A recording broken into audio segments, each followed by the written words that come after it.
We're still waiting on one more person. We will get started here shortly, but while I have folks on the web, I want to be sure we have a quorum.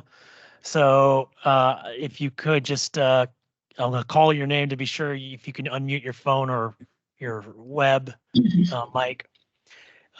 Commissioner Barrios, are you on? Yes, Lillian I'm here. Barrios. Awesome. Okay, great. Commissioner Knight, are you on? Yes, I'm on. Great. Okay. Commissioner Tellez? I'm here. Great. Okay, we can hear you loud and clear. Awesome. And then Commissioner Gray? Good morning. Great. Okay, we got everybody. So, yep.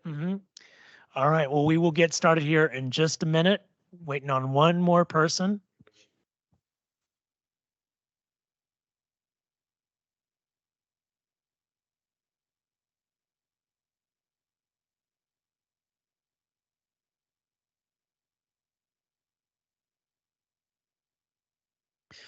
All right, Mr. Chair, I think we are good to start. Oh, can we make sure that the meeting is recorded, Debbie? It is, yes, sir.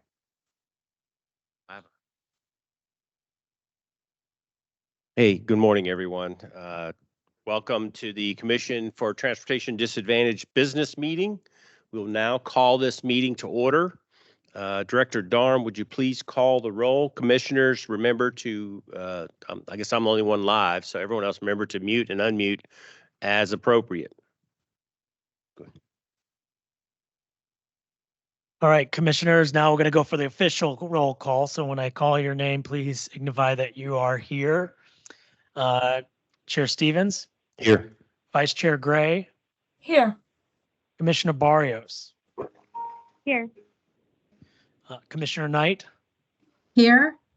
And Commissioner Tellez? Here. Quorum is present. All members are here, Mr. Chair. Thank you, David. We are hosting this meeting in lovely Auburndale. So if you haven't been here before, take some time to drive around. Some good old Florida here.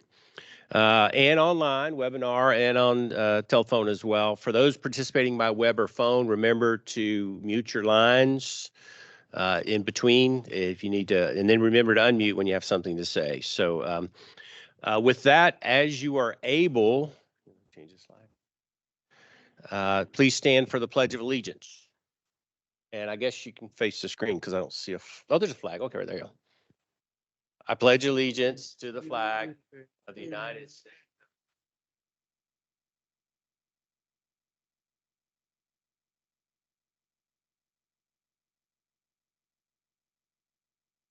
All right, thank you.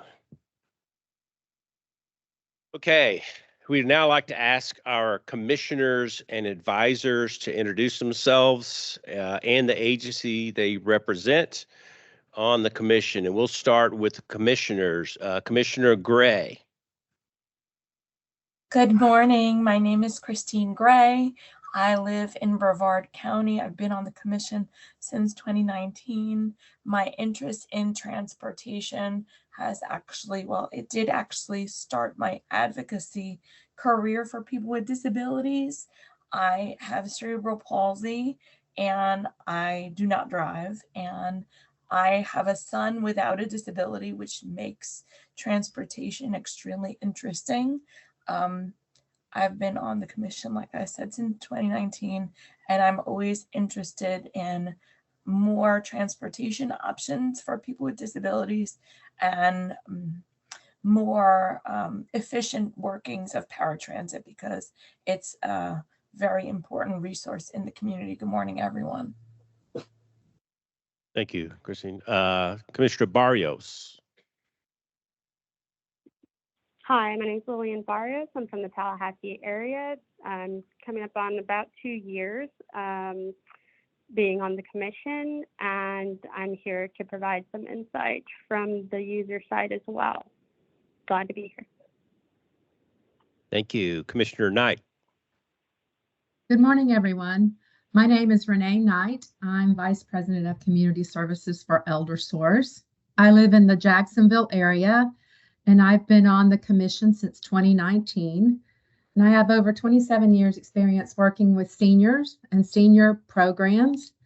And accessible transportation continues to be a key concern and critical need for many of Florida's older adults. So my interest for being on the commission is our seniors and their critical need for transportation. Thank you. Thank you. Dr. Tellez. Good morning. Good morning. Glad to be here.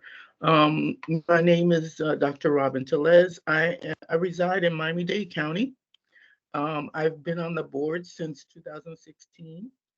I'm a registered nurse of about 43 years. And originally I worked for Baptist Health and helped them put together a program to hire persons with disabilities. And that was my interest due to the difficulties some of the riders had in getting to and from work. Currently, I'm retired there, but I also work with individuals with chronic illnesses to help them adopt a lifestyle, improved lifestyle. Thank you. Thank you, Dr. Tellez. Just quick introduction for myself. Phil Stevens reside in Lithia. We were just talking longtime Polk County residents. Jared was born. It's my son, Jared, born, and families still all up and down Polk County through here. Been involved with the Commission for Transportation Disadvantage forever. I don't know. I'm actually terming out, so I don't know what that means. I don't know, but anyway, I'm still here. They still keep calling me. So, and before that, I was on the Governor's Developmental Disabilities Council in Florida, and the Tennessee Governor Haslam put me on his commission in Tennessee when we were up in Nashville for a few years. So, transportation engineer by profession, USF graduate, go Bulls. Went to the USF PCC campus for many, many years. If you remember, before the Polytech came on board. Was on USF's Engineering Advisory Committee when we helped design that campus for the Polytech. So got a lot of history in this area. Got into the DDC and then the CTD, obviously because of Jared, realized that transportation is the tie that binds all of life's activities, social, recreation, work, healthcare, employment, just anything you think of. And so Jared, since I term out, Jared's like, okay, Dad, what's next? And I'm like, just give me a break, just 1 month, and then we'll do it again. But anyway, so very happy to be here. Yeah, so he's keeping me on track. Yeah, no slacking away. So with that, that's all the commissioners' advisors. Oh, yeah, turn it on. Good morning. I don't know how I'm going to follow up on that introduction. I am Gabe Matthews. I'm the manager for the transit office and the freight and rail office at Florida Department of where we are, transportation in Tallahassee. I have been in department since 2012. I've been an advisor for 2 years. I have been involved in the Transportation Disadvantaged community, however, since 2012, because I've been working with the Safe Mobility for Life Coalition since then, which is an organization that helps older adults remain independent as long as possible. And, driving, occupational therapy, and when driving is no longer feasible, we help teach and travel train folks how to use other modes of transportation. And so, and I went to the university whose initials are the reverse of USF. And I'm going to shut up, and it's really nice to be here. And so you could say that's a backwards university. Don't be hitting on the girls' school, okay? No.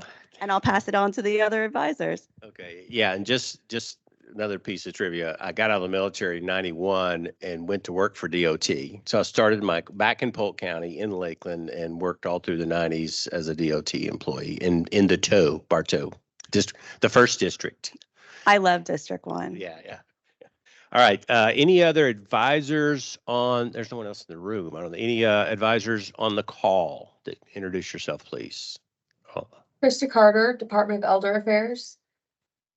Hey, good morning. I've been with the Department of Elder Affairs with the CTD as an advisor since 2019, and I act as the liaison from Elder Affairs to the CTD to help implement different programs and review grants and grant applications to see how they're going to work well with our senior population, which is disadvantaged in many ways.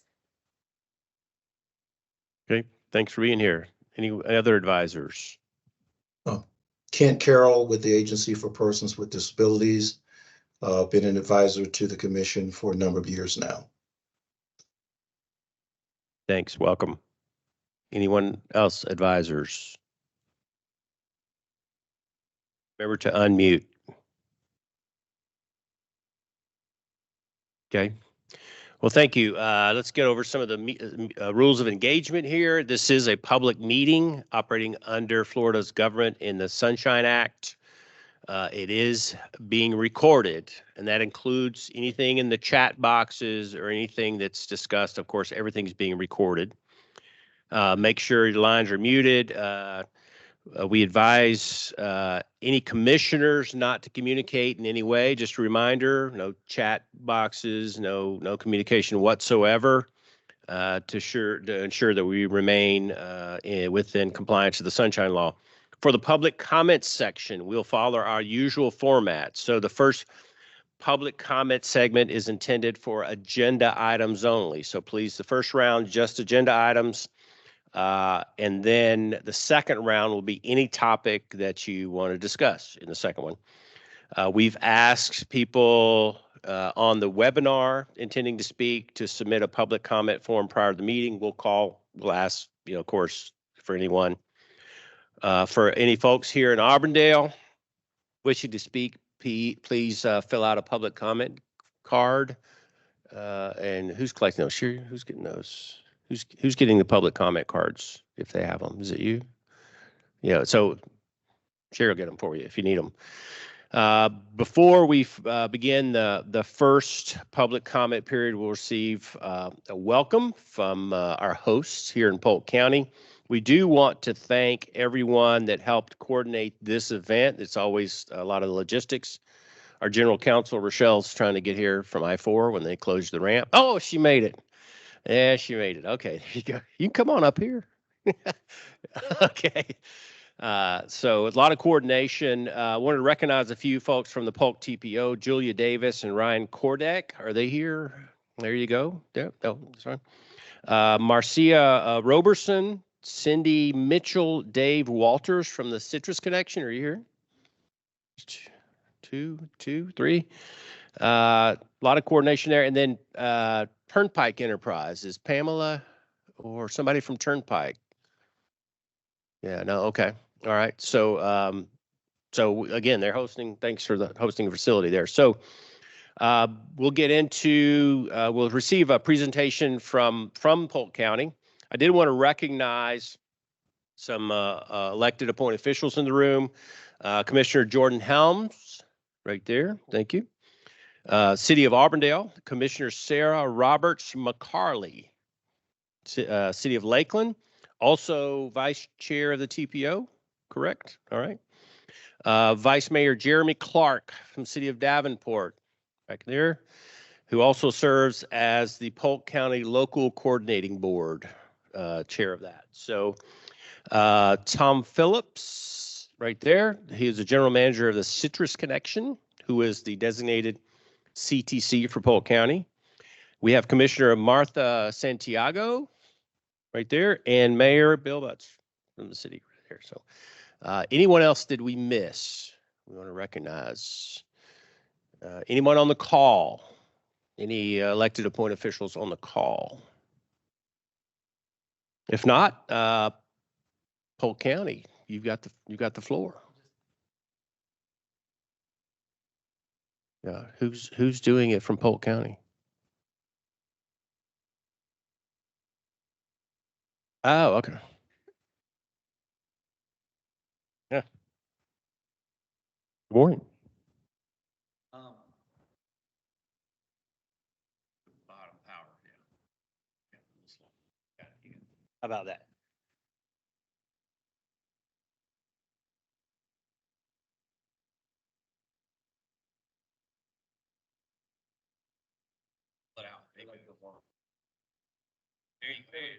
Good. All right, let's try that again. Good morning. As mentioned, I'm Jordan Helms. I'm one of the 5 city commissioners here in Auburndale. I just want to take a quick second to welcome the members of the Commission for the Transportation Disabled to Polk County. So you said trivia earlier. I've got trivia for you guys. So little fun tidbits about Polk County. We cover about 2,000 square miles here in Central Florida. We have a population of just over 800,000 people and 17 municipalities within our county. So you can imagine with the demographics, the size, the location relative to I-4, Tampa and Orlando, we experience some interesting and challenging transportation issues regularly. So we're very excited to get to work with you guys to provide better options for our transportation disadvantaged community. With all that being said, on behalf of the commission here and what I think is the staff of the best city in the state, we just want to welcome you guys to Auburndale. If there's anything we can do, please just let us know. Okay. Thank you. Thanks. Chris.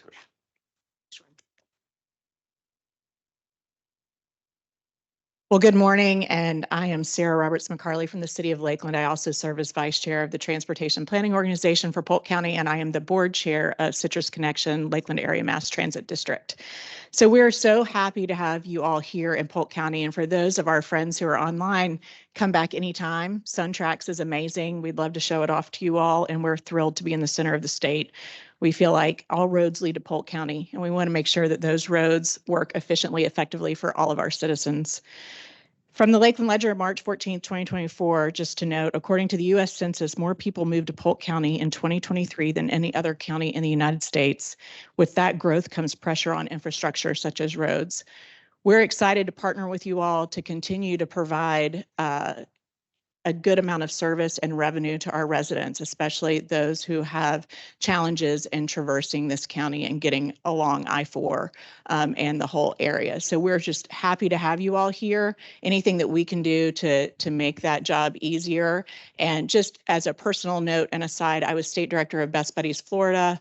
I started the Best Buddies High Schools program in 1995 for the state of Florida, working with individuals with developmental disabilities. And so transportation continues to be not only an issue for us to get people where they need to be for medical services and families, it's also really important for employment, which I know that I'm preaching to the choir. But anything that we can do here in Polk County that we can support throughout the state, we're happy to do. Thank y'all for being here. Thank you. Thank you. Good morning to you guys. I hope you guys are having a great day. I'm Vice Mayor Jeremy Clark from the great city of Davenport, and I can say the same thing. We have the greatest staff.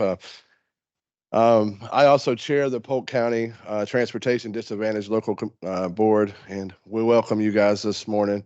It was a pleasure to meet Executive Director David Darm the other day and the staff. You guys came by our meeting and did an amazing presentation, and you guys showed us the rideshare program that was put into Florida, every county in 1989. It was truly amazing to meet you guys. It's a great program. And we just want to let you guys know that we appreciate everything you guys are doing, and it's very much needed in this county. So thank you guys so much. Thank you. Good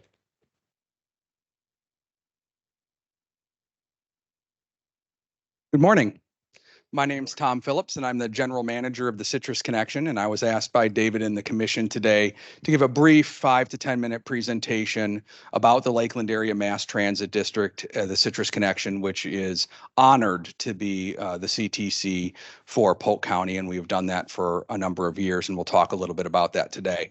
But I just want to say you have truly the best executive director in the state, David Darm. He is a fantastic individual and truly an advocate for everyone in the state. And I just have to say what a honor it was to watch him at work in Tallahassee this particular legislative session, as Transportation Disadvantaged and the Lakeland Area Mass Transit District both saw some interesting bills come across. And I've quite frankly never seen someone who's advocated so well as David did during that session. So David, thank you on behalf of all of us. Chairman Stevens, you said people are asking you what's next. You're always welcome at the Citrus Connection. We'll find something for you. So I did a package deal. You got to take Jared and a dog. Perfect. So, okay, all right. Just a pack. 3 offices. We got it. Oh, it's a deal. And this is being recorded. So that's now part of the public record. So I didn't prepare many slides today because I wanted to talk more about the Citrus Connection than show it visually. So the Lakeland Area Mass Transit District, or the Citrus Connection, is the CTC. But I first thought it was important to explain that we were created in 1982, and we are a municipal service taxing unit. So we are an independent form of government that was created by the Florida legislature and the voters of the Lakeland Area Mass Transit District. So unlike many CTCs, we are not part of the city. We partner with the city. We're not part of the county. We partner with the county. We are an independent form of government. We have 3 Lakeland City Commissioners on our board, and we have 2 county commissioners on our board. And when they come, they are not just citizens or elected officials of Lakeland or Polk County. They put on that public transportation hat, which includes the CTC transportation hat. So we've been providing transportation for well over 40 years. What I'd like to talk about today, though, is approximately the last 7 years where we become the community transportation coordinator and how that happened, because it's been an exciting and explosive growth time in the Lakeland Area Mass Transit District. So we provide over 2.4 million trips a year. That is fixed route trips, ADA trips, and most importantly, transportation disadvantage trips. And my chair talked a little bit about it today, but just to put into frame, we are servicing 2,009 square miles. And I know as you travel across this great state, you hear from 67 counties how each county is very unique. But just to put in perspective, Polk County is larger than the state of Rhode Island and about as large as the state of Delaware. So we're providing transportation disadvantage to almost 1 million residents in the fastest growing state in the union. David, if we went to the next count, sorry, fastest growing county in the union. Thank you. As you can, the slide here explains, it's the Ledger article that the chair had discussed, that Polk County is the fastest growing county and the fastest growing state in the United States. And interestingly, 88% of that growth is domestic migration. These are people who are moving from other areas within the United States, many of them from northern states that have robust public transportation. And so they're used to it. When they come here, there's an expectation of those services, and sometimes those expectations are a little bit different than the services that are actually met. And so the Lakeland Area Mass Transit District have been providing transportation for a number of years. And then in 2014, we had a ballot initiative, and that ballot initiative failed. We were looking for a sales surtax. But the elected officials and the officials of the Citrus Connection had a plan B, because we understood that providing quality public transportation to the residents of Polk County was important, regardless of a new revenue stream. So the Lakeland Area Mass Transit District partnered with the Polk County Board of County Commissioners, who were providing all transportation in the Winter Haven urbanized area outside of Lakeland with their county employees, and effectively our organizations merged. 88 county employees who had been providing transit service came to work for the Citrus Connection.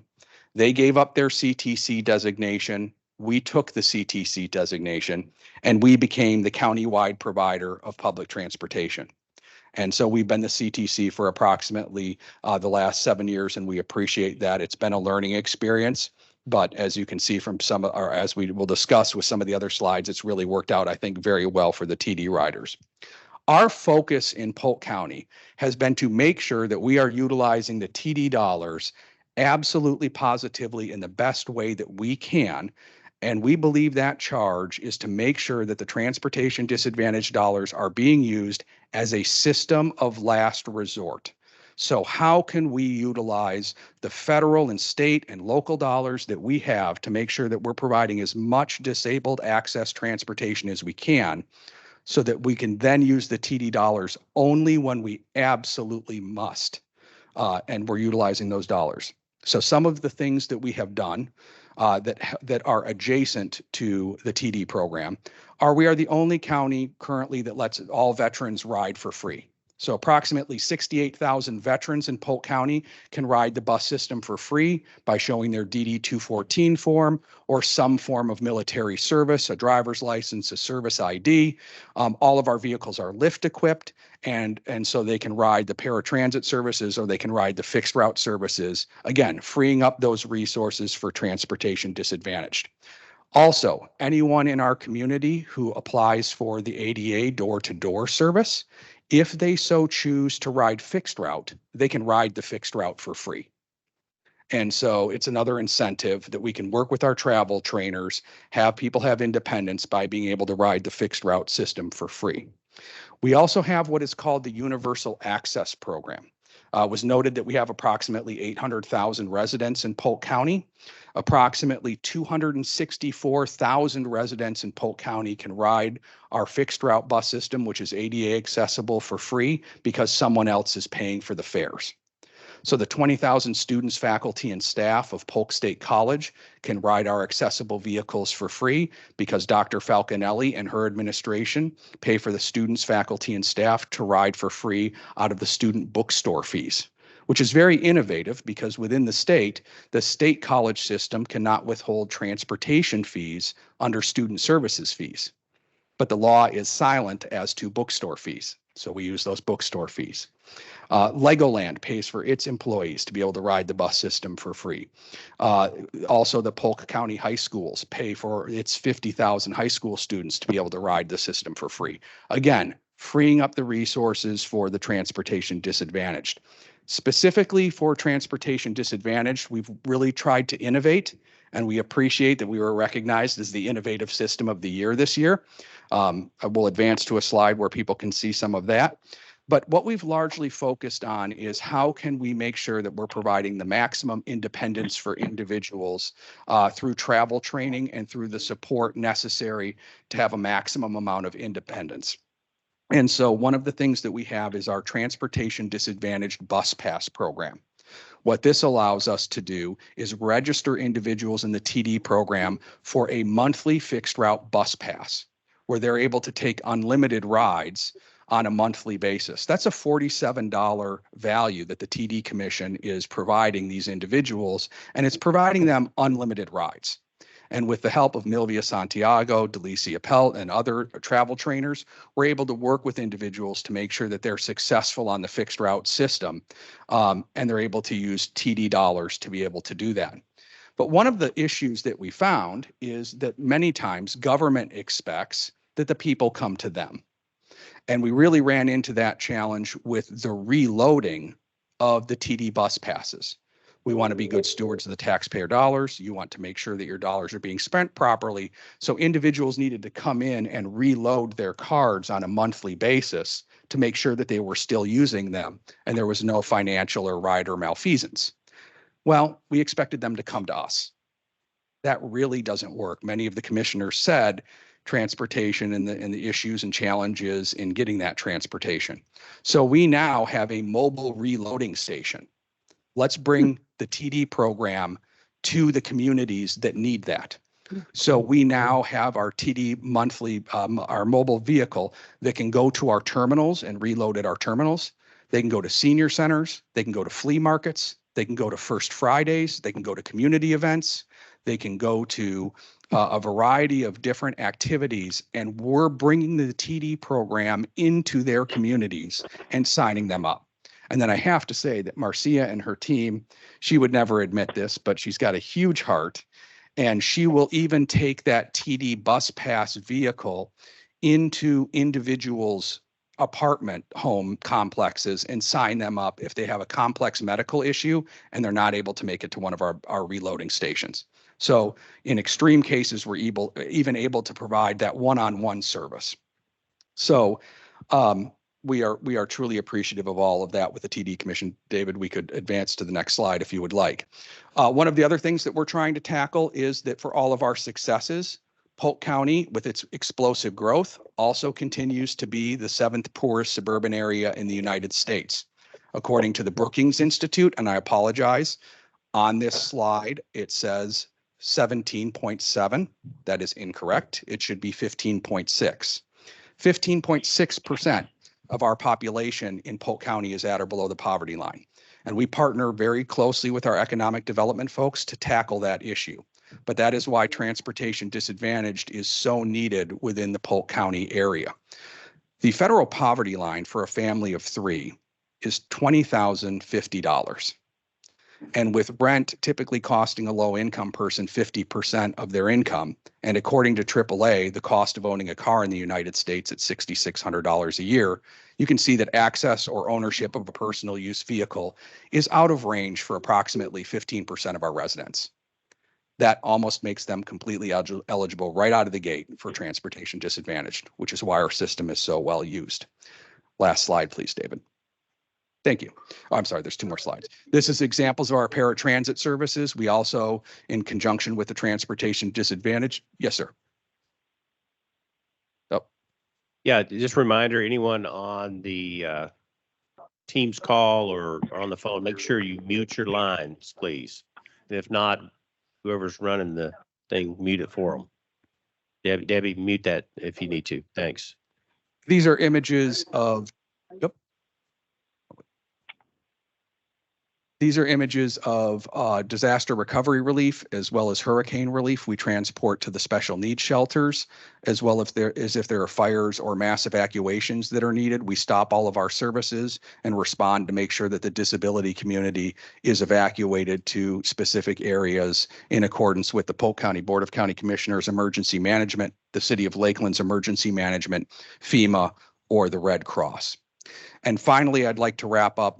The last slide there are pictures on the screen for those that are not here or not able to see it. We were the Innovation of the Year, and our Transportation Disadvantaged team was awarded from our travel trainers, who again go above and beyond the call to make sure that we are providing the maximum amount of independence to individuals, really focusing on can we help individuals ride the ADA accessible fixed route system, because at the end of the day, that's the best use of TD dollars. And it's the most efficient use.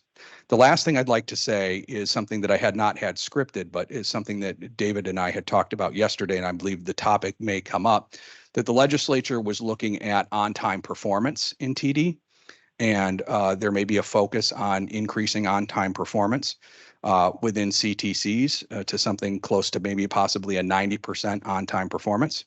I would just like to say that David and I did have a conversation, and we have a trapeze software system. And I think that one of the things that the legislature could look at, or one of the tools that is available, at least to us, is we have a system that works with the telephonic system to allow imminent arrival calls. So the GPS on the vehicles works with the phone system and the cellular system to let individuals know that the vehicle is going to arrive shortly. What that does is reduce something called dwell time, which is the amount of time we spend at the house loading and unloading that passenger. If you decrease dwell time, then you can increase your on-time performance. We also have something called previous day reminder calls. Calls the client the night before and reminds them that they have a ride and do they still need it? Because as you all know, especially the users of the system, sometimes you're booking 1 or 2 weeks in advance. Something happens the night before. You forgot you had a ride scheduled. This allows you to cancel that ride and either make room for someone else, hopefully, or again, increase our on-time performance. And then we have also introduced a web booking feature, which is JAWS compliant. So individuals can actually book their trips on the web and they don't have to talk to someone on the phone if they don't want to. So again, on behalf of the 204 employees of the Lakeland Area Mass Transit District, we are honored to be your CTC, and thank you very much. Thanks, Tom.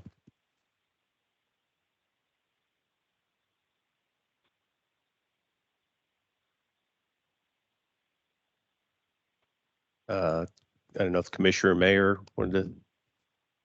No, good. Okay. Okay. Well, thank you very much for the welcome and the comments. To move forward, are there any questions from commissioners or advisors? Hi, this is Commissioner Barrios. I just wanted to say that I think the mobile reloading station is ingenious. I think that's fantastic that you guys do that. And then I just had one quick question. I know at the beginning of the presentation, you were saying how much the county is changing and how expectations are changing due to people moving in from other areas of the country.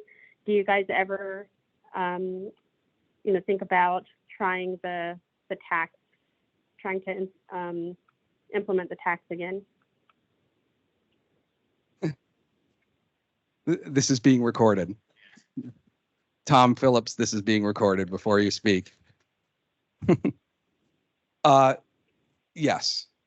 I think the recognition is that is the fastest growing county in the state and the union and the cities, that we need more mass transportation, and that it is absolutely an issue. There was an effort in 2010 for a half-cent sales tax solely for transit, and that failed 60-40.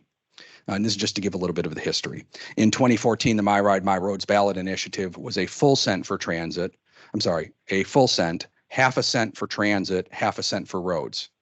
I'll take responsibility for the fact that I thought that partnering with roads, although it was half a cent more, that if you didn't think transit was important, you'd be voting for the roads. And if you didn't vote for the roads, you'd be voting for transit.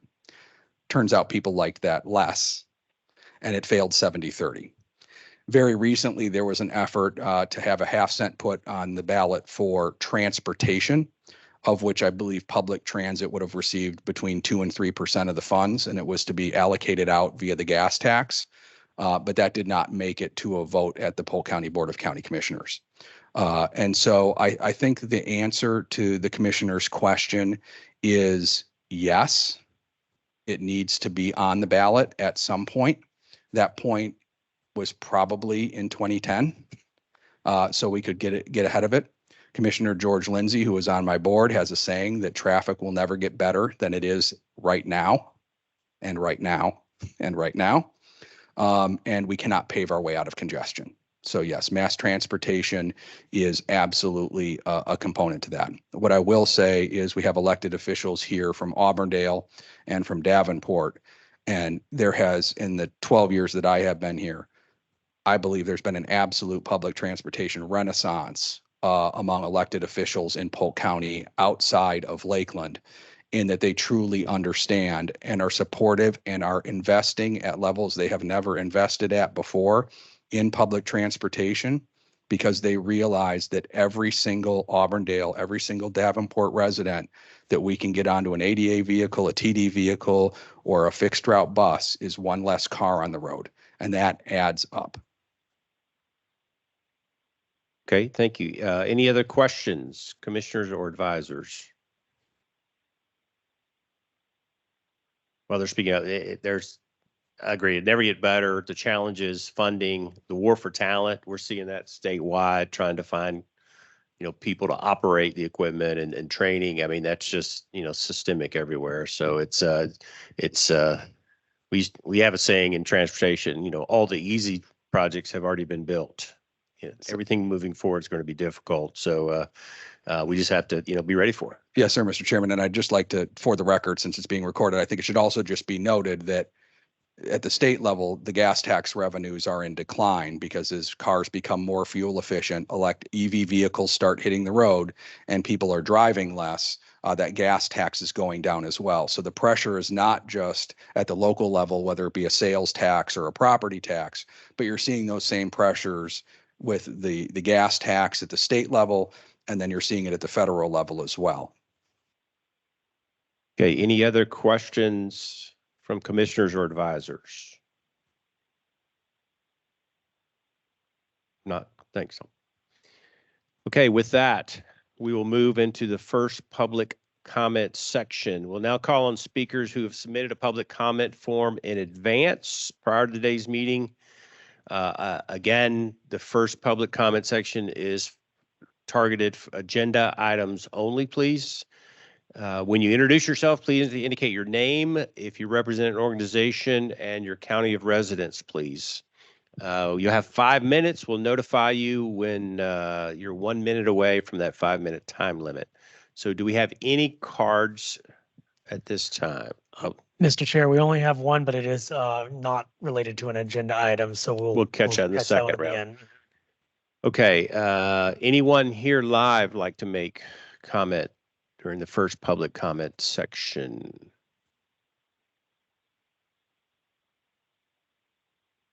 And again, agenda items. Yeah, okay, got it. Thank you.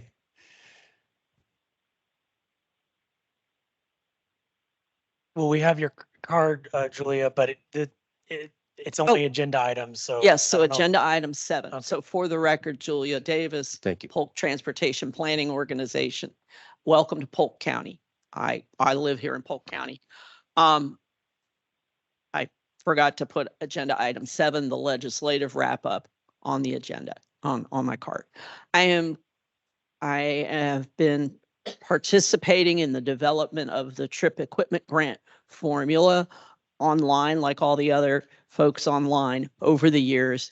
And I know it's been a lot of hard work to make the formula work for all the CTCs, urban, rural, and mega urban. And I know that the commission staff and Dave Darm and everybody worked really hard this legislative session to preserve the trip equipment grant and the whole trust fund. And I know you all worked really hard. I'm expressing concern that Polk County, on the list of the trip equipment grant allocation in your agenda packet, we are looking at that and it says that Polk County will be down $32,000 if the budget that's contained in legislation gets signed into law. I know this is part of an overall loss of over 90,000 for the state. And there's also a lot of CTCs that are gaining funds this year. This is a concern with as much growth and development as is happening in Polk County this year, as we've been telling you repeatedly today. We are the fastest growing county in the country, with more people moving here every day. And so we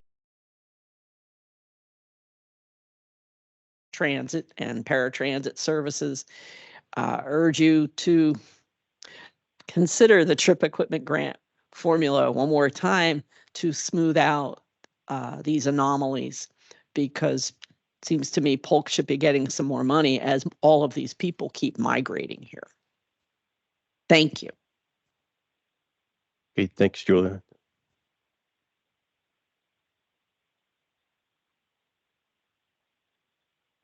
David will talk about that, Julia, when we get to that section 7 there. Thank you. Anyone else in the room would like to make public comment at this time? If not, anyone online, webinar, phone, remember to unmute. Public comment related to the agenda.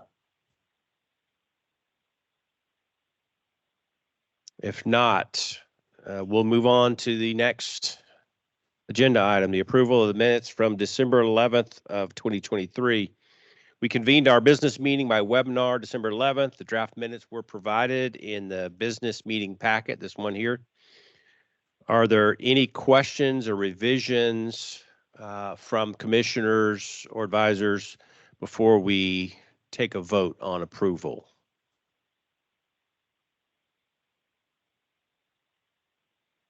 If not, then commissioners, I need a motion to approve the minutes as shown.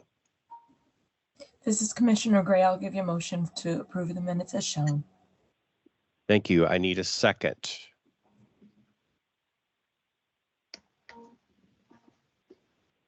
This is Commissioner Barrios. I second. Thank you. Any discussion? If not, all those in favor signify by saying aye. Aye. Aye. Aye. Aye. Any opposed? Okay, the meeting minutes are approved as shown. Okay, this is, believe it or not, that was our only action item for today. So it's informational items only after that. It's a pretty light agenda today. So the Florida legislature completed their 60-day regular session on March 8th.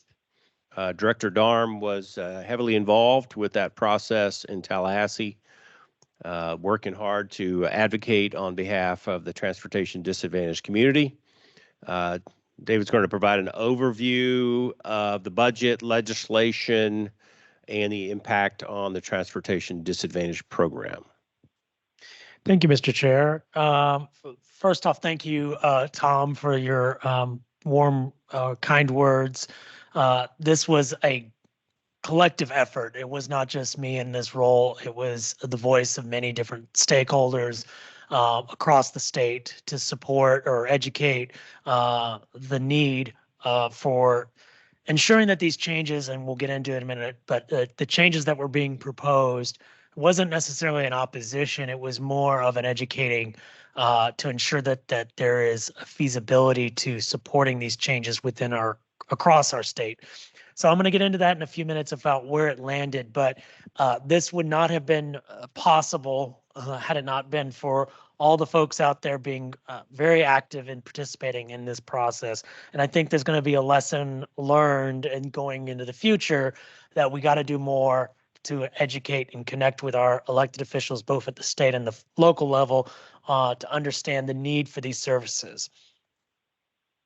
So first off, I'm going to go into the budget side and try my best to address what Julia had brought up in her public comment, and then we'll go into the bill itself. So as most of you know, the legislature, part of their constitution requirement is to pass a budget for the state fiscal year, beginning July 1. So the General Appropriations Act was passed, and it is awaiting the governor for signature and veto and through that process. So as far as our program goes, as you know, we have a dedicated trust fund, the Transportation Disadvantaged Trust Fund. The legislature appropriated a total of $59.3 million that will go through our respective grant programs for the next fiscal year. Now, there was a challenge with the budget this year. I would say that there was an oversight where there was $1 million that was a reduction compared to the previous year in terms of it was originally proposed through the trip and equipment grant, or I shouldn't say it was proposed, but it would have been taken out of the trip and equipment grant because there was a specific proviso for $4 million for the Innovative Service Development Grant, which was what we requested. But the problem was that because it was only $3 million that they were giving us an additional budget authority, we had to take a loss somewhere. And so the staff communicated with legislative staff to see if we could compromise by having that $1 million being taken out of the Innovative Service Development Grant, which is a loss, but it is much more doable for us to have new projects being receiving of a loss versus the statewide services. So even though to comment on what Julia had mentioned earlier, there is a slight reduction of the trip and equipment grant compared to last year. It would have been much worse had it been the original budget proposal. So as it stands, this is what it is on the slide here. The 4 grant programs that the funding would be projected to distribute it. The trip and equipment grant being the bulk of that, that is $52.9 million. That would go to all 67 counties, and it's distributed through our funding formula.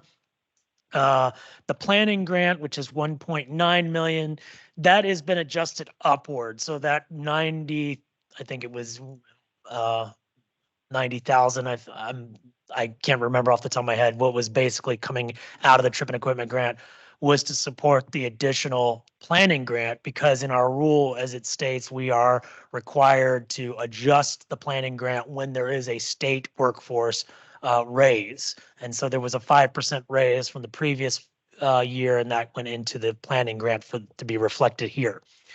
And then the Shirley Conroy Capital Equipment Grant, that is the same as every other year. We've gotten $1.4 million.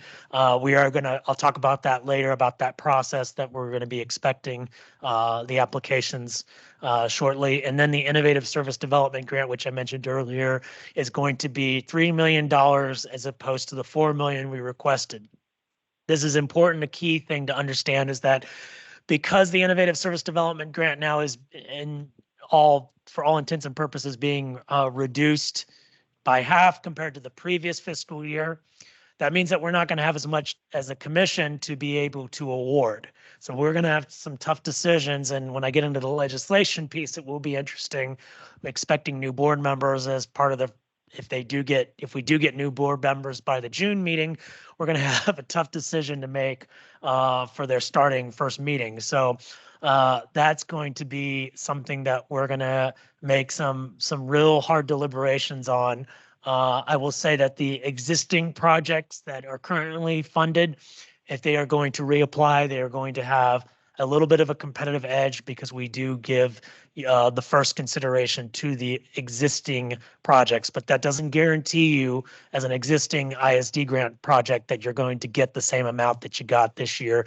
If the commission does consider approving that, it may be an adjusted amount to be able to keep within this budget.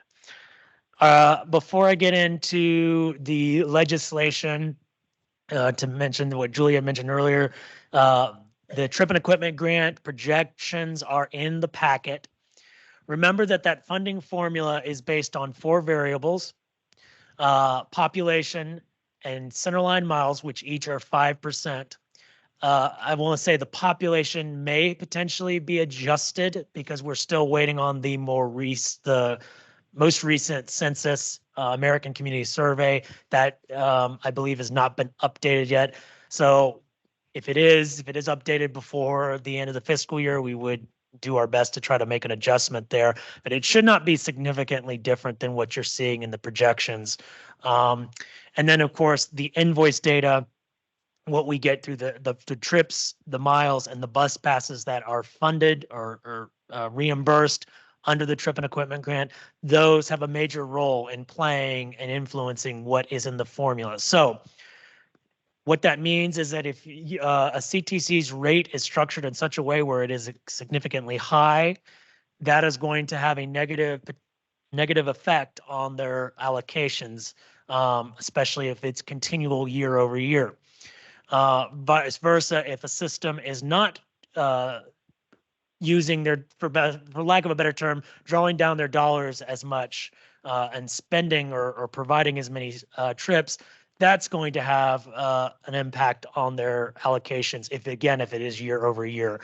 So the biggest chunk of where you see fluctuations is that 30% variable on the performance. So what your trips, miles, and bus passes are contributed and weighted in the formula. So I will take any questions on the budget before I get into the legislation. Anyone in the room have a question? Online? Yeah, could you come to the podium, please? Okay. Hi, good morning. Mary Beth Soderstrom from the Central Florida Regional Planning Council and Heartland Regional TPO. Just clarification on what's in the agenda package. Is that before or after the 10% match? So is this allocation the 90% level? Yes, I believe that is the 90%. Yes. So that is just, yes. So that is what the state would be allocating through the state side, 90% side. Citrus Connection Chair Sarah Roberts McCarley. Just, I may have missed this when you were discussing the formula. Does it include miles? Like, how is the formula built? And did you specifically talk about that? I just think about how some of our counties are linear, and so their mileages are different. As our space too, as Tom mentioned earlier, we're over 2,000 square miles. So how is that rolled into the basis of the formula? Sure. Okay. The centerline miles is based on the public roads. That is a 5. So the formula is divided into two demand variables, 1 performance variable, and 1 base, which is basically a stability source of funding, and that is 60%. So 60% of the funding as total is based on what your systems have been previously allocated from year to year. That is to ensure that there's not systems that are making huge increases or huge decreases.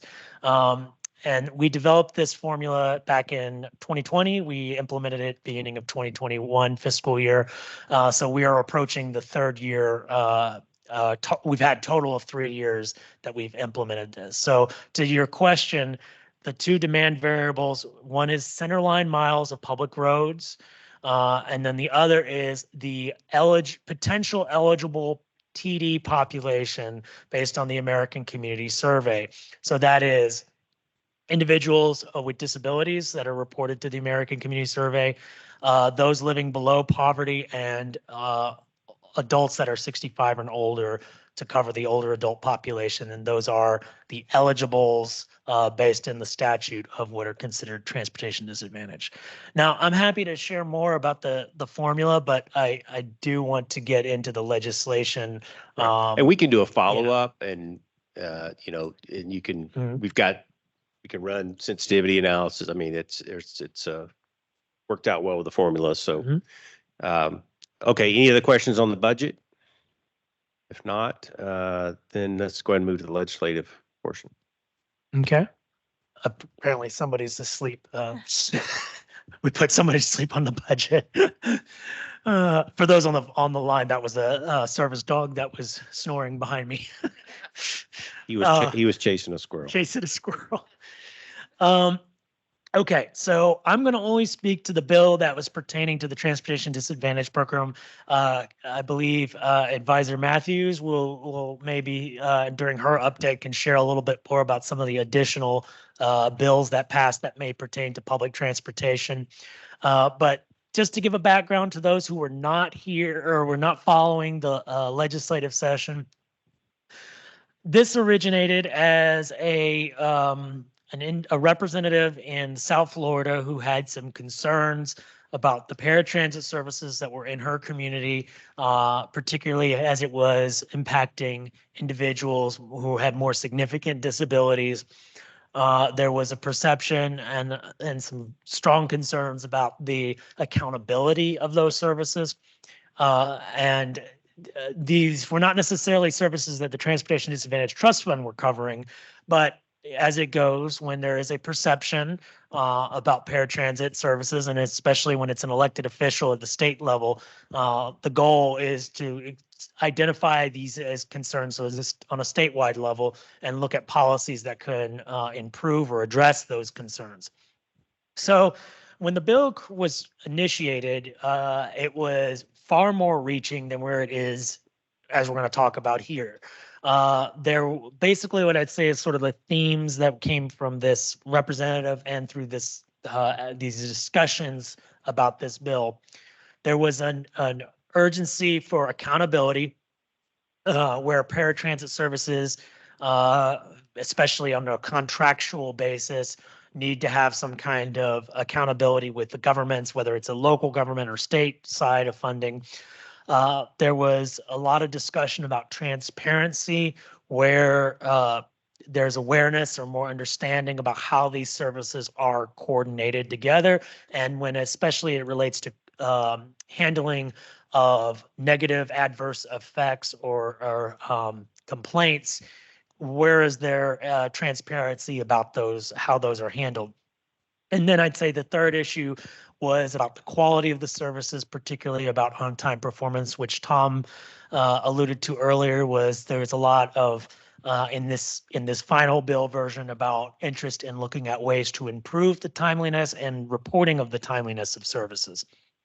But when the bill was, as it was originally stated, it was pretty far-reaching, and it had some potentially negative effects, costs on the system, especially as it related to technology, like installation of cameras on all vehicles, GPS tracking, and there were some other components that seemed to be, might be very, very challenging for our systems as a whole to be able to implement, and especially implement in a short time period by July 1st. So there was a lot of back and forth. The bill evolved over the whole session. And so where I would say is where it is now is less in terms of requirements, although there are some. It is a lot of other components that are going to be studied over the next few months, because I believe the intention here is that the legislature will reconsider next session, 2025, some additional, if there are additional statutory changes needed or system-wide changes that need to be explored. So that's kind of the overview of the themes behind the bill. Now I'll get into the proposed changes. Now, First off, I should mention that the bill has not been officially signed. It hasn't even been presented yet to the governor. So this is all if it's dependent upon whether the governor approves it. So I'm going to present this as if it does take effect, these are the changes that are going to be put into statute. So first off is the board membership. So it changes the commission board. Currently, right now, we have 7 board members, 5 of which are business members, business representatives, but it's not specific to what type of business, except that they are not supposed to have any kind of financial connection with our transportation disadvantage program, basically. So the bill is kind of adjusting that a little bit. And then also we have 2 individuals currently that are supposed to represent people with disabilities. That is still included in there, but it is slightly adjusted, and I'll get into that in a sec. We also have 8 agency advisors. I think it is 8. And that is now being eliminated as advisors. But some of those and listed in this slide here, which were advisors, are going to be, if this is signed, would become voting members. So those include the Florida Department of Transportation, the Agency for Persons with Disabilities, the Department of Elder Affairs. So those 3, if this is signed, would become from advisor role, non-voting status to becoming voting status. And it could be either those director or secretary level individuals or their designees. So Gabe Matthews here, if she remains to serve in that role as designee and the secretary appoints her to that role, then she would become a voting member, which means she would be also subject to the sunshine law. So she could not have a conversation with another commission voting member as part of the sunshine. It also adds this the Division of Blind Services, which would be a new member that is not currently represented on either advisor or voting member as their director. It also adds 2 county manager administrator seats, one being a rural system and one being an urban. We do have one that is an advisor role, but this is going to be turning to 2 into voting members. And then lastly, 5 members that would be from the private sector side. And there's a pretty variety of industries it's representing, including transportation, insurance, management, workforce development, and then of disability services or individuals with disabilities. So based on this reading, this language is pretty broad, and it would be up to the governor's decision as to who to appoint that fills that role. So we will have conversations with the governor's office once this bill is determined where they go with it. And if this does get signed, then we would anticipate, because it has an effective date upon becoming law, would mean that whenever those decisions are made, this would take effect. So plan as if that maybe this might be the last board meeting for the current board members as it's structured, or at least the current 7 board member structure. So any questions about the board change up?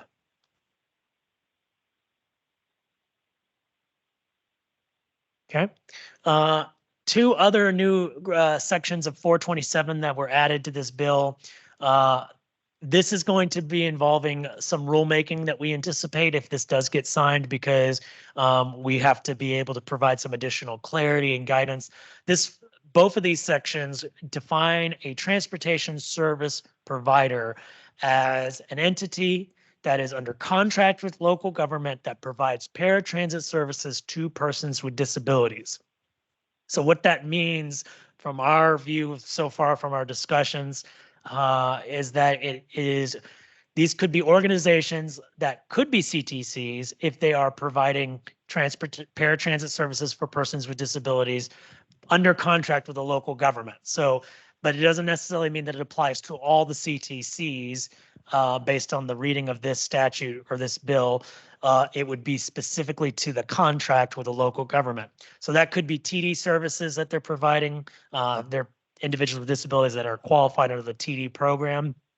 They could be ADA services, so they're in a fixed route and they're qualified for complimentary ADA paratransit services, or it could be any other paratransit type of local funded service that's occurring. But in essence, it would be based on this contractual arrangement. And the bill specifically has some provisions on what needs to be included in those contracts going on October 1 of 2024 and onward. That includes, I got to look at my, look at my slide here so I can see it. Training requirements for paratransit drivers that they have to meet a minimum set of requirements that would be established by the Agency for Persons with Disabilities. 2, establish reasonable time periods between a request of a service and the arrival of the service. And then 3 is to provide some kind of transparency toward about the quality of the services, which must include at minimum at least timeliness of services as well as handling of complaints. Now, I want to make note that these requirements, many of our paratransit providers in the state may provide some form or fashion of these, like training for drivers. However, because these requirements are now being spelled out in the statute, there's going to be an expectation they have to be, the contracts at minimum have to have some kind of meeting of this language. So we're going to have conversations with our general counsel in the next few months, if this bill is signed, about how our rule potentially would have to provide additional guidance. It does not specify that the commission would be the ones implementing or providing oversight per se on some of these requirements, but it is expected that at least that because it's under 427, that if a service provider is under contract, they have to be in compliance to some degree with this. And then also, this also requires that contracts have to be competitively bid from October 1 onward. There cannot be an exemption when it comes to the contracts, say as if they're like using a public agency to do these services, where they may have an exemption clause to bidding for a contract that is addressed here in this bill. The other piece of these 2 new sections of 427 that's being addressed is also reporting of adverse incidents. The bill doesn't define what an adverse incident is, so we're going to have to look at other sections of statute for other health and human service like programs that could give us some, at least as a starting point, to define that when we do the rulemaking process.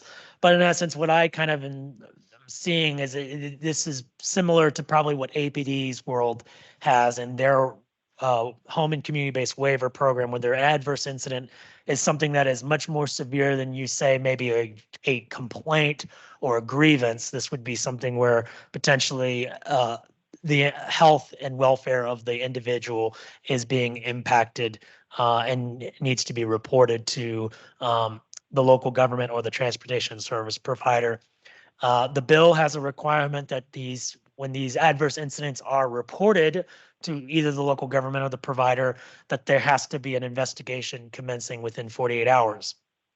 And then those need to be reported back to the commission as far as the status of these adverse incidents, the progress or the resolution of them on a quarterly basis. So any questions from commissioners about the new requirements for 427?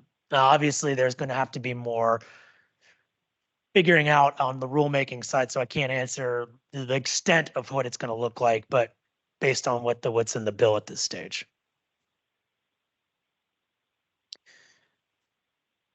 Okay, I have a few more just to add that the bill included. So this is one that if Gabe, if you want to add, if I misspeak of anything here, it amends the chapter 341 that's pertaining to transit services. These would be under the purview of FDOT, but it's specific to paratransit services, I guess, as an extension of a transit system. It has 3 pieces here that need to be incorporated within their grant agreements or contracts from FDOT's side. That is performance measures and penalties that would be associated with continual not meeting those performance measures. 2 is minimum liability insurance requirements. And then 3 is reporting, basically similar to the one about the adverse incidents, but this one would be more about complaints and grievances that they're reported on a quarterly basis to FDOT. And again, I don't want to misspeak here, but I'm sure that there are some of these pieces probably are already in practice to some degree, but now it's being spelled out in the statute. Gabe, do you have anything you want to add to that piece? Yes, I would. So this would affect our grant agreements for 5310 and 5311 services. And for those of you who don't know all the numbers for FTA, 5311 is our rural funding from the Federal Transit Administration that passes through the department and goes to our agencies. And 5310 is for elderly and disabled. And so we do public transportation grant agreements for those. And we envision this will just be another exhibit that goes to the boilerplate that says you will abide. I think I've talked to my managers about this. Most of this stuff is already included in the federal requirements, and transit agencies who are doing this already have complaint and grievance processes and liability insurance requirements. We might have to ratchet down a little bit more in our 5310 agencies who aren't, they're closed door agencies, so they only provide services to their people who subscribe to that, and they're not open to the general public. But that is, this might be the easy part. I don't want to say it's easy, but this should be pretty seamless. I think we already do all this. And then the last provisions of the bill, that this goes to what I was referencing at the beginning, that there were original, in the original language, there was some pretty significant requirements on compliance on like technology, GPS, on-time performance. Those were stripped out and then in turn were turned into more of studying, in essence, studying those issues to see the feasibility of it. So there were 3 specific reports required in the bill. One is that FDOT would be conducting a comprehensive report of our program, the commission, as well as the coordinated system. So the CTCs, what their role, what they do with our funding, as well as how it's coordinated with the 53 programs or any other types of programs that are supporting paratransit type services for people with disabilities and other transportation disadvantaged individuals. The bill also requires that USF, Center for Urban Transportation Research, do a review of the on-time type of performance or timeliness of paratransit services. And that report would go to FDOT. It's interesting because FDOT is also looking at that too. So I'm, wondering if some of these pieces that maybe Cutter would be looking at could also be incorporated into what FDOT is looking at. But that would be a discussion we would be having as we get into this, the study mode. And then third is a technology report that iStreet, which I believe is based at UF, would be looking at all the varying types of technology requirements or capabilities that these paratransit systems have, and looking at ways those can be improved upon. Again, I think that was to understand better where there's limitations, where there needs to be maybe upgrades or other cost inhibitors that prevent these systems from maybe achieving a higher quality of on-time performance or other means of supporting the needs of the mobility needs of their populations. The bill takes effect upon becoming law. So again, and once that is, if it is signed, that means it would be that date. One last thing I want to say, I want to leave with a kind of a positive note on this topic, is, this was a huge eye-opening experience for us at the commission as well as for many of our systems. And so I think that, change is tough. I know that it was scary for a lot of our systems when we were seeing this about what the implications would be. And though the bill is far less, I'd say, intensive in terms of its requirements, don't think that this is the end of this discussion. We anticipate this is going to be coming right back up next year, including with these reports, hopefully informing elected officials about the implications of this. So I wanted to take this as kind of a moment to think about where it's basically being put on us as a system to take the leadership role of this. We can either see change as something to be resistant to, or something that we can adapt to and figure out a way to make it work. And then in turn inform the policymakers about how these changes, the goals that they have, which are laudable goals of improving the quality of the services, can be feasible so that it is something that is truly achievable, a reality that can be made possible. And so I like to use this kind of as a quote here from Dr. Martin Luther King, which is, "Our very survival depends on our ability to stay awake, to adjust to new ideas, to remain vigilant, and to face the challenge of change."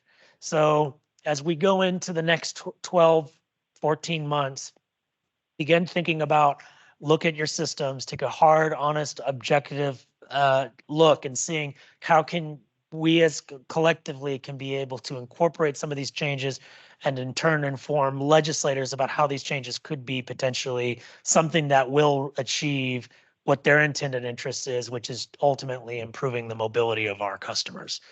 So with that, Mr. Chair, I conclude the overview of the legislative. Well, that was 60 days of work summarized in 30 minutes. Thank you. So, I'm sure there's questions, but thanks a lot of effort there to get to that point. Again, commissioners, while this legislation is still waiting for approval, if it is signed, then they potentially would be in effect for our June meeting with new commissioners added to the mix. So any commissioners, advisor, any question of David on the bill or the budget? If not, we will move to the next agenda item. In September, the commission approved the continuation of a study to test the collection of disaggregated, which just means more detailed data within the annual operating report system, or the AOR system. Casey Perkins from Thomas Howell Ferguson is online, and he's going to provide an update on the progress of this study. If Casey's online. You have to unmute, Casey. Yeah, sorry about that. Can you hear me now? Yes, I can hear you. Thank you. All right, good. So yeah, just some background on this issue.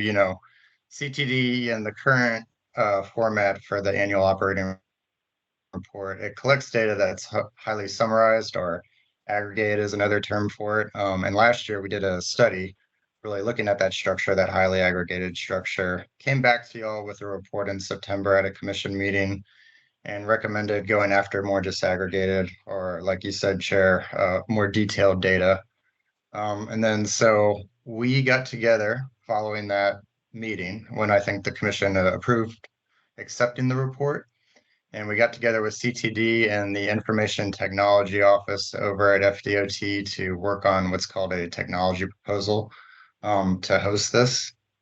And so as we were going through those conversations, we realized there's a bit of a process for going through getting the technology proposal fully approved and in place. And so in the meantime, it was recommended to us that we put together a prototype, a working prototype, just Thomas Howell Ferguson, to kind of keep the momentum going on this project while that technology proposal is going through that process.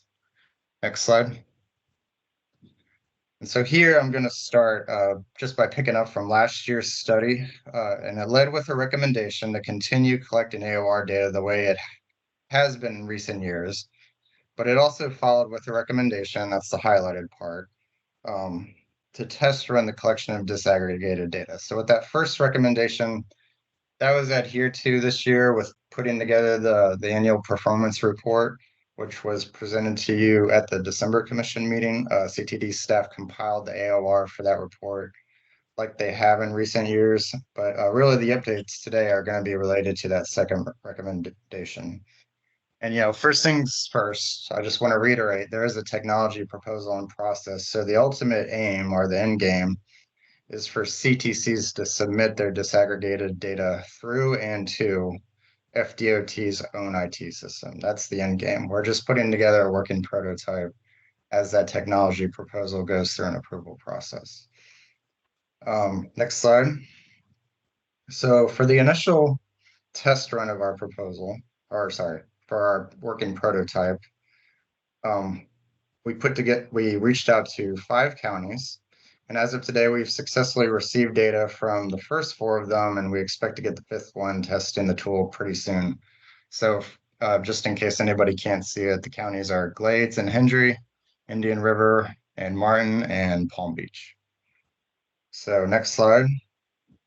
So when I say tool, I mean an online tool. The participating CTCs, they go to a web link and they upload their data there. And at the outset, I want to note some of the security we built around this. So first, on the left-hand side there, you'll see the example.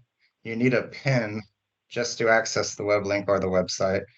And this PIN is something we control. We can change it at any time, and we frequently do. So second part, on the right-hand side there, no 2 county web pages within the site are the same. They're styled similarly, to be sure, but each county actually has its own unique page for uploading its data. And we only put up their web page when we are expecting them to be submitting their data. And as you can see with the example here, each page has its own unique password protection, which is something we generate and provide to the proper CTC. Next slide. So after successfully navigating that front-end security, the participating CTC is taken to their county's unique web page to upload their data. And you can see with the left-hand side image here that the page contains a set of instructions and then 3 broad buckets for data submission. First bucket is the disaggregated AOR trip data, which they do by attaching a file containing data on each one of their trips, each individual trip. Second bucket is similar. It's really just disaggregated bus pass data, so that's data on each one of their bus passes, which is also done by attaching a similar file. And keep in mind, this part only applies to counties that actually do bus passes, not all counties do. And then the third bucket at the bottom there, which is kind of expanded in the image you see, that's where they report their expenses and revenues for each purchasing agency. So ACA, APD, CTD, etc. And they do that by manually entering those numbers. So once all of those necessary steps are completed, they click a submit button and their data is uploaded to our end. Next slide. All right, so as I mentioned, once the CTC clicks the submit button, their data is uploaded to a secure server on our end. And as soon as the data arrives, we export the data from the server to a separate file and keep that file offline. Then we delete the data from the server so that the data is no longer stored online. So in short, we move the data offline. Additionally, once all of that is completed, we also take down the county-specific web page so that that's no longer online as well. And then we change the PIN to access the overall web link. And so that's an overview of our overall process we have for test running the collection of this disaggregated data. Next slide. Just a quick refresher on the benefits of collecting the disaggregated data. We use the example of Glades County here, specifically the 2,108 trips they reported for CTD in 2023. Collecting the disaggregated data, it allows us to drill down more into numbers like these reported in the AOR. And on the right, we're showing just one example of this where you can see how that 2,108 trips for CTD break down by trip purpose. So this type of breakdown is something we can do with the disaggregated data Glades submitted through the new online tool that we could not previously do with the AOR data in its current form. Next slide. So just ending here with next steps. First, from here, the plan is to add more counties to the test running of this tool for collecting disaggregated data, at least through the month of April. Following that, our plan is to provide you with a report at the next commission meeting in June. And that report will give a summary, how the test running went overall, and analyze some of the data collected. And finally, as this test running continues and we produce our report, we will continue to be working with CTD and the IT staff over at FDOT for any help needed related to that technology proposal mentioned at the beginning. And so that's all I have. Happy to answer any questions. Thanks, Casey. Any questions of Casey or Director Darm about the next steps or kind of where we are with the process? Commissioners, advisors. Okay, thank you. Next agenda item, Director Darm will present his Executive Director report.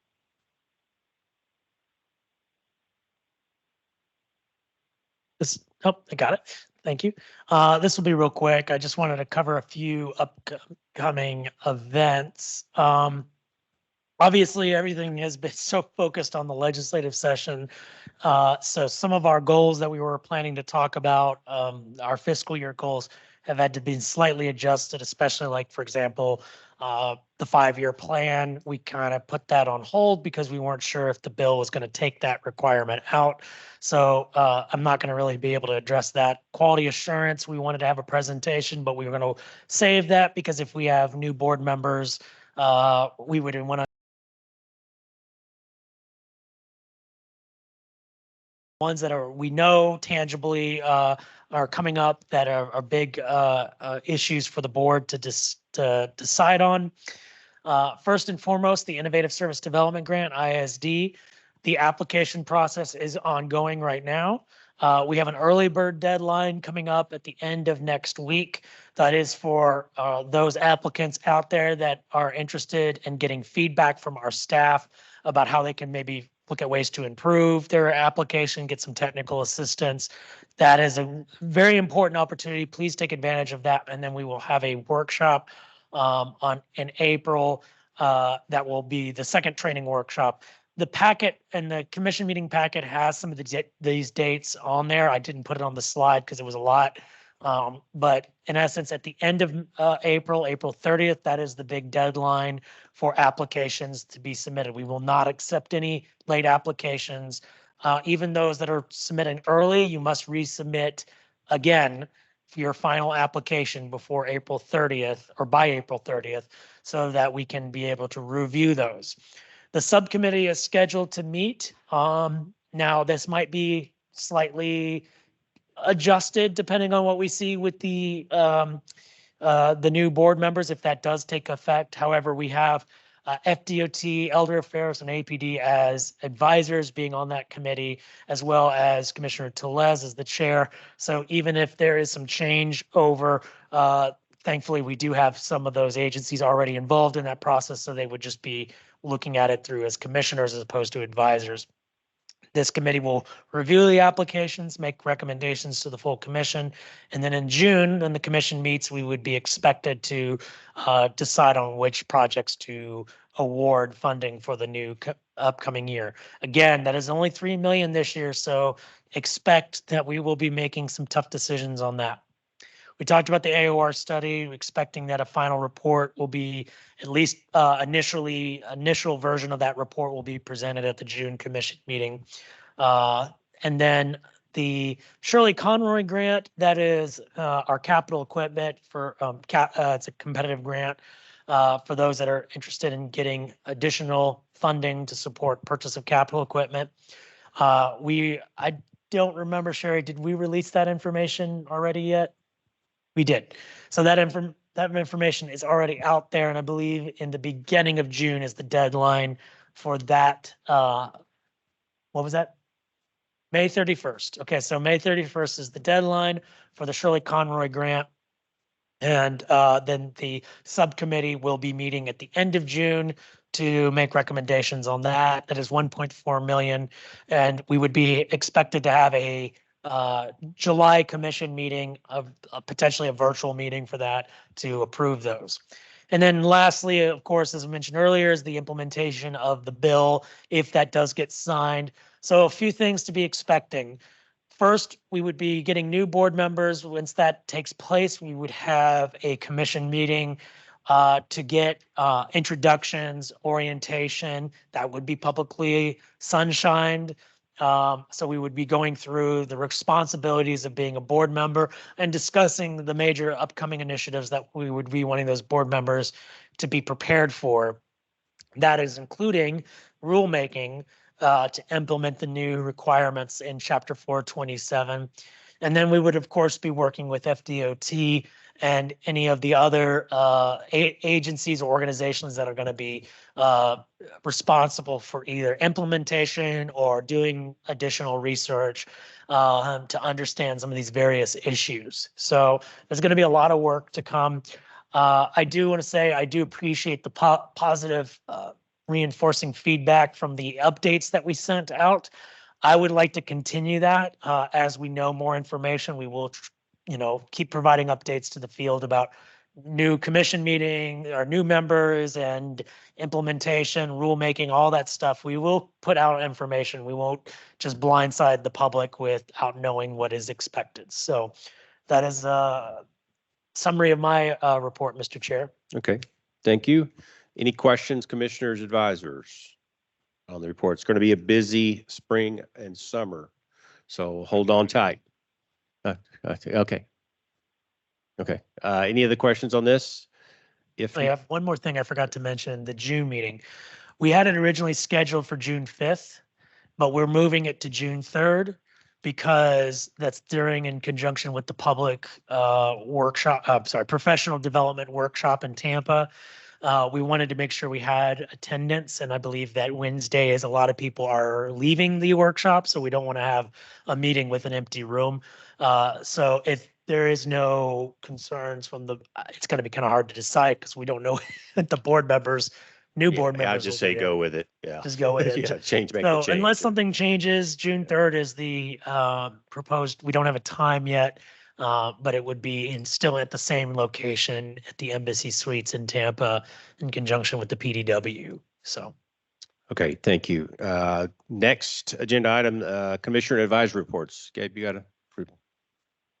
All right, I actually have a legislative update to follow up on David. There's a lot of stuff for transit this year, a lot.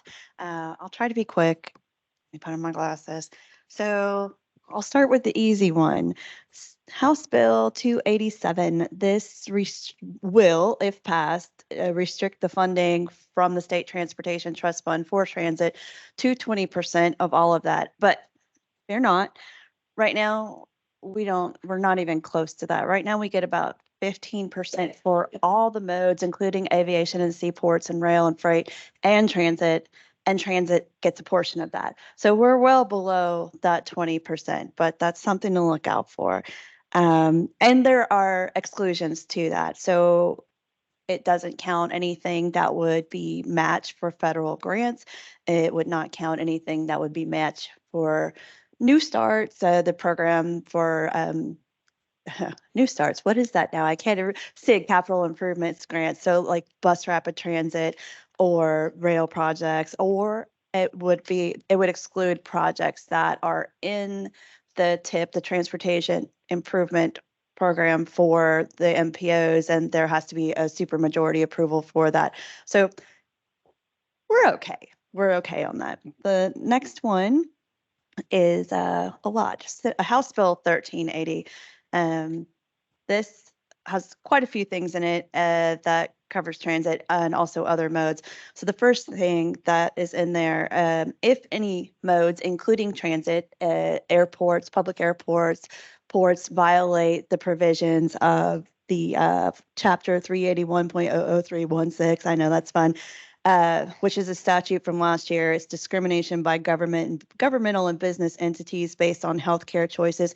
So that prohibits requirements of facial coverings and vaccine mandates. So if any transit agency in this example who receives state funding, we can withhold state funding until agencies come back into compliance with that. We're already in compliance. That's no big deal, but that will be the same thing. We'll update our exhibits to our public transportation grant agreements for our state funding, which includes block grant, corridor, service development. And that'll just say, hey, I swear, I promise I'm going to comply, or else we won't pay invoices in a nice way. So there's more. Okay. Now, let me go to this one. Next. So lane repurposing is in here. This affects a few agencies, but if you want to use a lane really for anything, this includes transit or bike lanes or anything like that. There's a broader provision in the transportation bill that says you have to go through a bigger public process to get approval for doing this. So I'm not going to go through the whole thing, but as you're advancing your public transportation projects in Polk County, just be aware there is an eye on this. Okay. Next up, bus wraps and paint jobs.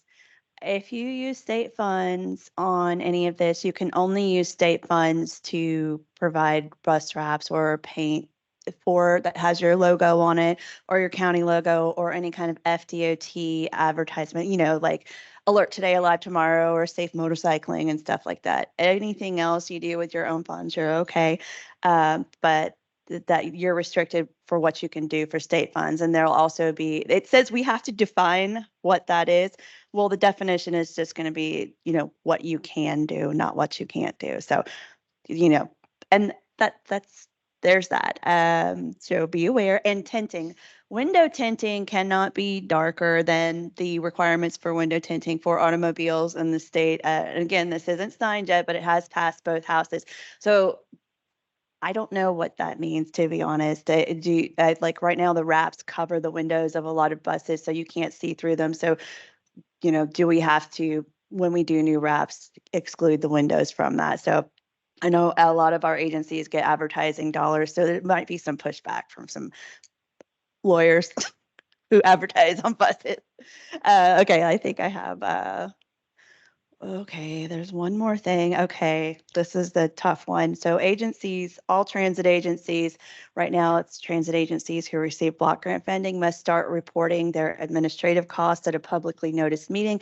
And the state is to set the administrative cost average. Right now, it is the sum of all the overhead or operating cost divided, or the sum of all, God, guys, I have math, not today.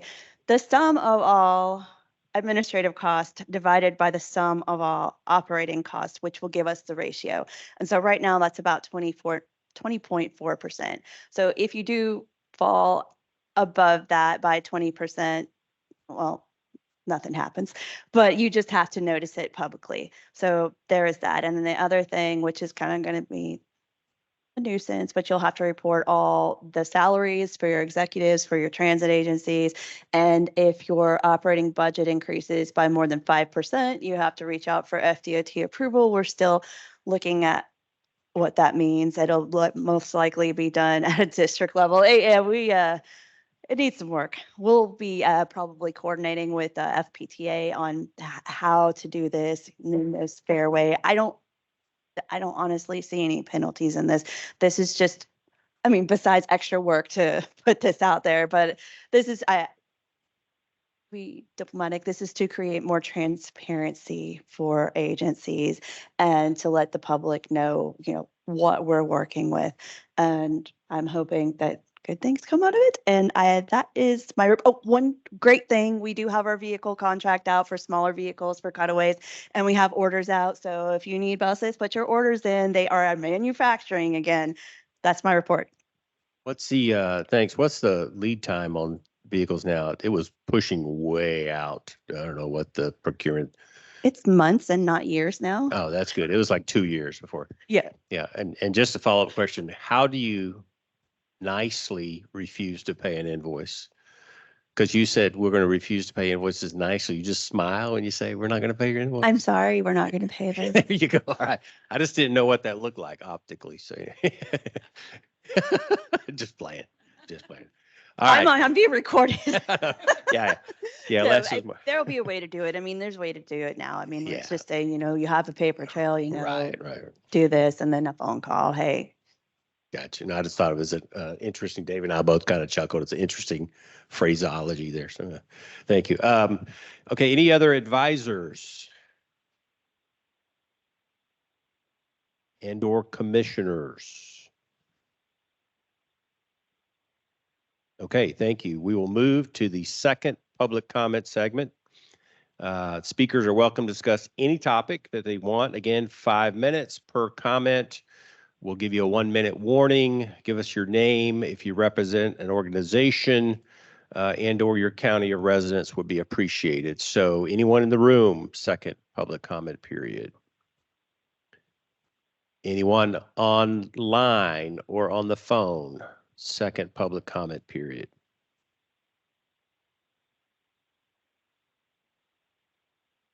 Okay, with that, then this concludes our business meeting.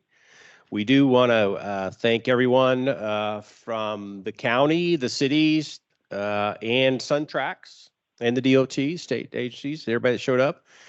We appreciate everyone who took the time to participate today. Our next commission meeting is scheduled, like we said, tentatively for June 3rd. We'll lock that down between now and then. There's a lot of moving pieces between now and then. And we'll get some more details out that. Everyone on this call in this room, either professionally and or personally, have a passion for transportation. And I'm saying that because given that this could be my last CTD meeting, it's been an honor and a privilege. Not going anywhere, still here. So just want to say thanks for the opportunity. So David, thanks. We need a motion to adjourn. Commissioners. This is Commissioner Barrios. I motion to adjourn. Thank you. I need a second. Commissioner Knight, seconds. Thank you. All those in favor, say aye. Aye. Aye. Aye. We are adjourned. Thank you.